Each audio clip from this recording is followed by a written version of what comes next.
chapter 2. This one's called Home Problems.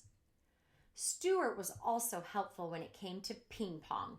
The Littles liked ping pong, but the balls had a way of rolling under chairs, sofas, and radiators, and this meant that the players were forever stooping down and reaching under things.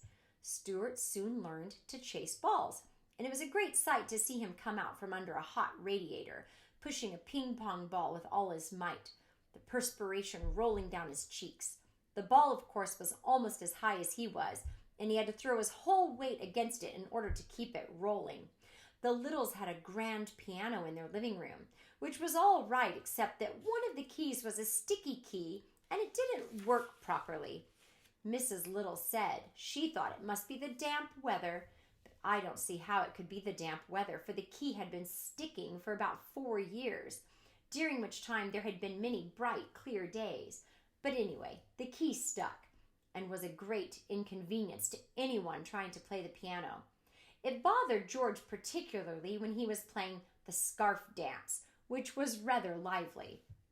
It was George who had the idea of stationing Stuart inside the piano to push the key up the second it was played. This was no easy job for Stuart, as he had to crouch down between the felt hammers so that he wouldn't get hit on the head. But Stuart liked it just the same. It was exciting inside the piano, dodging about, and the noise was quite terrific. Sometimes, after a long session, he would emerge quite deaf, as though he had just stepped out of an airplane after a long journey, and it would be some little time before he really felt normal again. Mr. and Mrs. Little often discussed Stuart quietly between themselves when he wasn't around, for they had never quite recovered from the shock and surprise of having a mouse in the family. He was so very tiny, and he presented so many problems to his parents. Mr. Little said that for one thing, there must be no references to mice in their conversation. He made Mrs. Little tear from the nursery songbook the page about the 3 blind mice. See how they run. I don't want Stuart to get a lot of notions in his head, said Mr. Little. I should feel badly to have my son grow up fearing that a farmer's wife was going to cut off his tail with a carving knife. It is such things that make children dream bad dreams when they go to bed at night. Yes, replied Mrs. Little, and I think we better start thinking about that poem. 'Twas the night before Christmas when all through the house not a creature was stirring, not even a mouse. I think it might embarrass Stuart to hear mice mentioned in such a belittling manner. That's right, said the husband. But what shall we say when we come to that line in the poem? We'll have to say something. We can't just say, 'Twas the night before Christmas when all through the house not a creature was stirring. That doesn't sound complete. It needs a word to rhyme with house. What about louse? Asked Mrs. Little. Or grouse, said Mr. Little.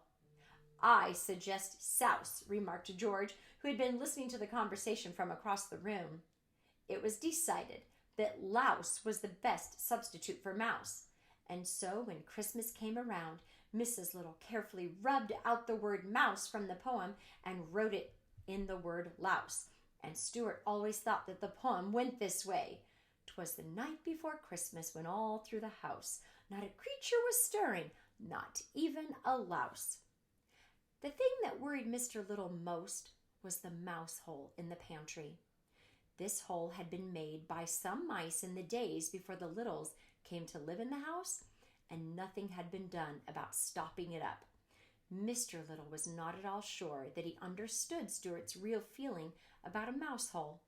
He didn't know where the hole led to, and it made him uneasy to think that Stuart might someday feel the desire to venture into it. After all, he does look a good deal like a mouse, said Mr. Little to his wife, and I've never seen a mouse yet that didn't like to go into a hole. And that is the end of chapter 2.